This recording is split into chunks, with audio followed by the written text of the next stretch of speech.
O assunto é com Murilo Rocha. 9h59. Bom dia. Bom dia, Sinine. Bom dia, Luciana. Bom dia, ouvintes da Band News. Muito assunto, né? Muita coisa pra gente falar aí, muito dado pra gente tentar interpretar com vocês, ouvintes também. Gente, primeiro eu vou ficar essa pesquisa, Quest, que tem tudo a ver também, queria contextualizar até com aquelas mensagens ontem aí que vazadas da Polícia Federal, os áudios, né?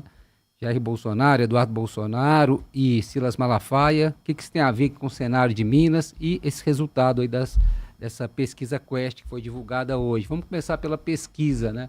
Mostrando o Zema bem avaliado em Minas Gerais, a ponto de vencer o presidente Lula aqui em Minas Gerais, tanto no primeiro quanto no segundo turno, mas ao mesmo tempo mostrando que ele também só é conhecido aqui em Minas Gerais, porque ele vence o Lula em Minas Gerais, mas quando vai para a projeção nacional, ele tem apenas 3% de intenção de voto, né? Ou seja, a Mari até brincou, né? Geralmente quem ganha em Minas, desde a redemocratização tem sido assim, quem ganha em Minas ganha no nacional. O problema do Zema é que ele só ganha em Minas, né? Esse é o problema. Ele só é conhecido em Minas. E olha que ele já está dando entrevistas aí desde o início do ano para a mídia nacional, está com uma rede social ativa, né? Lançou a pré-candidatura à presidência no sábado, o primeiro candidato a fazer isso, né, de forma oficial, lançar sua pré-candidatura. O Caiado lançou também, mas não teve um evento assim como teve o Zema, né? O Caiado falou que vai ser candidato, né? Mas o Zema teve evento e tudo mais em São Paulo. Por isso que eu coloquei ele como primeiro assim, a ter evento para campanha e tal, de lançamento de sua pré-campanha. Então, preocupante, de certa forma, para o governador. Se tem um dado bom, é que ele continua muito bem avaliado em Minas, a ponto de vencer o presidente Lula. Agora, o preocupante é que ele só é conhecido em Minas, né? Mas tem potencial de crescimento e tal, mas ele já tem feito, já tem trabalhado o nome dele nacionalmente aí há algum tempo, né? Todo dia você vê uma entrevista do governador de Minas para um veículo nacional, seja podcast, seja jornal impresso, seja na TV, rádio, enfim, todo dia o Zema está falando aí, mas parece ainda não ter convencido, né? Assim, com certeza ainda é muito desconhecido, mas também esse aspecto político parece que fora de Minas as pessoas não levam essa candidatura dele muito a sério. Agora, qual que é a relação que eu falei que tem com esses áudios aí e essas mensagens vazadas ontem, né? Independentemente do que isso vai implicar juridicamente para a família Bolsonaro, esses áudios vazados ontem, fica claro, é óbvio, que há uma desmoralização, né, da família Bolsonaro, há uma perda de prestígio da família Bolsonaro, retratada inclusive nas pesquisas, né? E os áudios de ontem e as mensagens de ontem, gostem vocês ou não, né, seja qual ala política você for, é uma coisa que demonstra, assim, perante o público, perante o eleitorado, né, uma certa desmoralização mesmo. Primeiro, Silas Malafaia dá ordem, né, na família, no Bolsonaro, no Eduardo Bolsonaro, chama a atenção, determina os rumos que tem que ir, né, mostra uma ascensão sobre a família Bolsonaro do pastor Silas Malafaia impressionante. Esse é um ponto que eu chamo a atenção. E outro, a relação péssima, inclusive, entre eles ali, e tentando sabotar e deixando claro que vão sabotar os outros candidatos, né? Há um áudio super ríspido, uma mensagem super ríspida entre o Eduardo Bolsonaro e o Bolsonaro por causa do Tarcísio, né? É o principal candidato hoje, vamos dizer, da direita fora da família Bolsonaro. E ali fica claro que o Eduardo vai para cima do Bolsonaro, manda ele tomar naquele lugar, chamando ele de ingrato e tudo mais, porque o Bolsonaro falou que o Eduardo tinha sido imaturo ao criticar o Tarcísio. Então, veja vocês a situação, né? A família Bolsonaro, assim, ela ficou explícito nisso, que eles, quem acompanha mais a política já sabia disso, mas para a população em geral fica explícito que eles só aceitam um candidato que seja da família, que eles vão sabotar qualquer outro candidato a governador, seja ele Tarcísio, seja ele Zema, por isso que eu vou puxar para cá, seja ele Zema, Caiado, Ratinho Júnior, né? Eles vão trabalhar contra esse candidato. Acho que isso fica muito claro e também lógico, né? O áudio expõe aí essas articulações pró-tarifaço, né? Meio que não estão ligando para as outras pessoas que envolvidas no processo de 8 de janeiro de 22 e 23, né? Eles estão preocupados em livrar o Bolsonaro.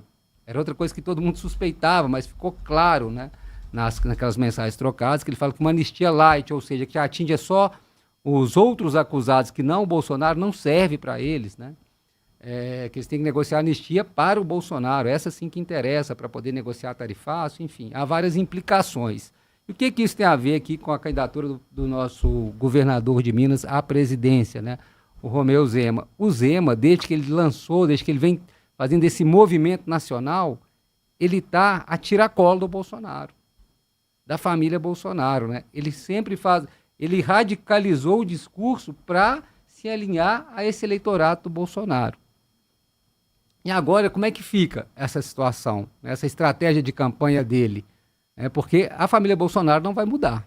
E tem um núcleo de pessoas também que vão continuar votando nele. Pode falar o que for, pode vazar o áudio que for, o vídeo que for, que vão continuar votando nele. Mas e aí a pesquisa entra, mostra que esse discurso do Zema, né, não tem colado, e o pior, a família não quer ele, né, nenhum outro candidato. Então, ele vai ter que mudar a estratégia, se é que ele quer ser um candidato com algum tipo de viabilidade ou de competitividade. Ele vai caminhar para o centro. Me chamou a atenção, por exemplo, Ratinho Júnior, do Paraná, que tem tido uma postura mais ponderada, não tem tido esses rompantes, está ali com 7%, figura melhor que o Caiado, performa melhor que o Caiado, melhor que o Zema, em algumas outras pesquisas até mais alto, né? Ou seja, ficar tão colado a esse discurso e essa figura do bolsonarismo não tem rendido frutos ao governador, a não ser que ele esteja, o plano dele, na verdade, seja ser vice, né? Seja integrar uma chapa como vice de um bolsonarista, de alguém da família Bolsonaro especificamente. Aí sim, esse plano dele estaria ok. Agora, se o plano dele é ser um candidato mais competitivo, essa estratégia não se está mostrando acertada. Dizem os números e dizem, inclusive, as mensagens vazadas ontem aí, que mostram, né, que a família não quer ninguém que não seja deles, né? Então, acho que agora essa campanha do Zema de rede social vai num dilema. Vai abandonar um pouco esse bolsonarismo, porque eles não vão herdar o voto desse bolsonarismo, né, desse núcleo duro do bolsonarismo. E esses não mudam. Faça o que fizer a família, esses não mudam. Então, assim, o Zema não vai herdar esses votos. E para onde que ele vai caminhar? Para o centro, para a direita? Né? Centro-direita? Os mais espertos já entenderam que o caminho o caminho do centro-direita. O próprio Tarcísio, que não se sabe, fica dando sinais trocados, ora vai ser candidato, ora não vai ser, você vê que ele está bem... Ele fala menos sobre a situação, né? Ele não se expõe tanto como o Zema tem se colocado, né? Lógico, o Tarcísio também já sai de um patamar maior de conhecimento, né, de um patamar maior de votos, é governador de São Paulo. E na pesquisa Quest também, o Tarcísio ganha do Lula em São Paulo, ganha do Lula em Goiás, ganha do Lula no Rio Grande do Sul, em Santa Catarina, empata no Rio e perde dali, né, no Nordeste, perde com força e tal. O Lula continua com aquela força dele muito grande, norte e nordeste do país, e aqui em Minas, por exemplo, ele ganha do Tarcísio, mas assim, o Tarcísio ganha do Lula em outros estados já. E tem adotado uma postura, né, mais, vamos dizer, mais prudente, né? Tem sido mais mineiro do que o próprio Zema, o Tarcísio, nessa questão, né? Ele tem sido mais mineiro que o próprio Zema. O Ratinho Júnior, como eu disse, ele há muito tempo já vem fazendo esse movimento, vem caminhando para o centro. Claro, continua ali aliado e tal, mas não se expõe tanto, né? O negócio, Murilo, talvez seja que o vácuo deixado pela migração de políticos da direita, extrema-direita, para o centro, talvez os marqueteiros do Zema tenham visto nesse buraco uma oportunidade do Zema entrar ali e ser um candidato como da real direita. Herdeiro. Exato, um real herdeiro. Mas não sei se ele tem esse poder de assumir esse trono como herdeiro. E na prática também, Sinine, ali pelo que a gente viu naquelas mensagens de ontem, né, assim, eles não vão largar esse osso até o final, a família Bolsonaro, eles vão até o final entre eles, né? Fica muito claro, né? E que família, né? Um caso ali quase que psiquiátrico, né?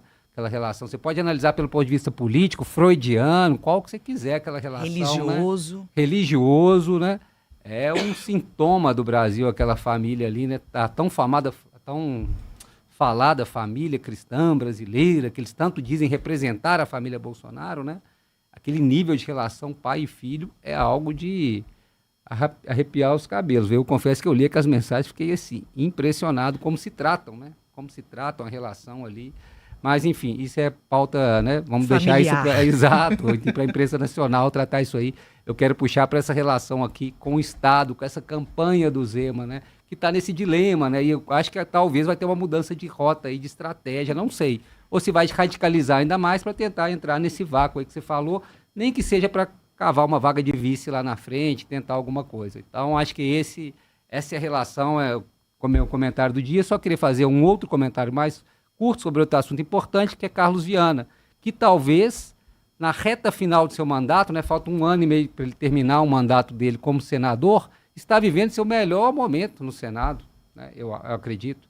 Ele já fez parte de outras CPIs, né, como a de Brumadinho, ele teve um papel importante ali, ele foi presidente ou relator, estou na dúvida, mas tinha um destaque, só que essa é uma CPI muito importante, né, porque tem uma relação direta aí de oposição, governo federal, é um calcanhar de Aquiles para o governo federal, a CPI do INSS, né, da Previdência, e o Carlos Viana ganhou essa presidência. Então, assim, depois de um momento político muito ruim, né, teve uma eleição para governador que ele foi candidato pífia, foi largado aí por todo mundo, ninguém quis dar a mão para ele, né, ele ficou ali, né, pedindo ali uma ajuda da família Bolsonaro, por exemplo, e largaram ele, abandonaram ele. Depois, candidato a prefeito, teve uma votação digna de vereador, né? Tão baixa que foi a votação dele.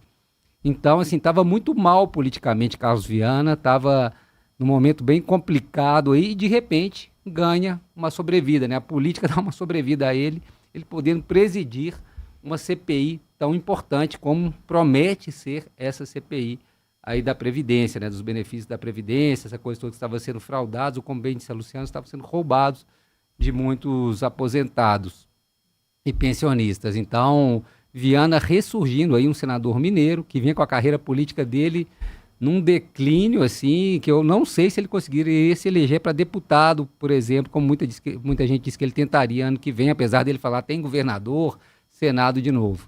Mas agora ele ressuscita, vamos dizer assim, e tem uma chance, vai ganhar os holofotes nacionais, né? É o presidente dessa CPI, vai estar todo dia dando entrevista aí nacionalmente, vai tomar decisões muito importantes para o caminho dessa comissão parlamentar mista de inquérito. É isso, Sinine, Luciana. Agora 10 horas, 11 minutos.